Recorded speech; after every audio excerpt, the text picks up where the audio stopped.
এটা ছিল দীপাবলির দিন সন্ধ্যাবেলা যখন আমরা নিচে নেমেছিলাম বাজি ফাটানোর জন্য। আর বাজি ফাটানোর পর আমরা চলে গিয়েছিলাম ছাদে ফানুস উড়ানোর জন্য। আর ছাদের চারপাশের ভিউটা ঠিক এরকম ছিল। ছাদে উঠে আমরা আরও অনেক রকম বাজি ফাটানো দেখছিলাম। হাতে করে নিয়ে গিয়েছিলাম দুটো ফানুস, তো সেগুলোই ওড়ানোর চেষ্টা চলছে এখানে। আর তোমরা অলরেডি ভিডিওতে দেখে নিয়েছো আমার পাখি আর ভোলানাথ কেমন করে বাজি ফাটালো। ভোলানাথ পুরো ভয়ে কান্নাকাটি করে অস্থির। আর এদিকে যখন আমাদের ফানুসটা উড়ে যাচ্ছিলো তখনও তার কান্না, ফানুস কেন উড়ে যাচ্ছে, আমাদের ফানুস কেন উড়ে যাচ্ছে।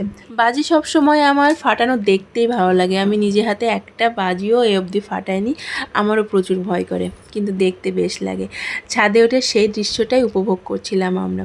তো আমাদের ফানুস ফাইনালি উড়ে যাচ্ছে। কালী পুজো নিয়ে এত আলো, এত বাজি, অনেক উল্লাস, অনেক আনন্দ, সব কিছুই নিমেষের মধ্যে একটা রাত পেরোলেই সব শেষ। তো এটা ভাবলেই আমার সব থেকে বেশি খারাপ লাগে। আমি যেন আগেরটার থেকে পরেরটা নিয়ে একটু বেশিই চিন্তা করি, বেশিই ভাবি। তো এই তো আরেকটা ফানুস আমাদের কাছে ছিল, সেটা উড়ে যাচ্ছে। আর এখনই শুরু হবে আমার ভোলানাথের কান্না। আমাদের শেষ ফানুসকে টাটা বাই বাই করে আমরা তারপর বাড়ি চলে গিয়েছিলাম।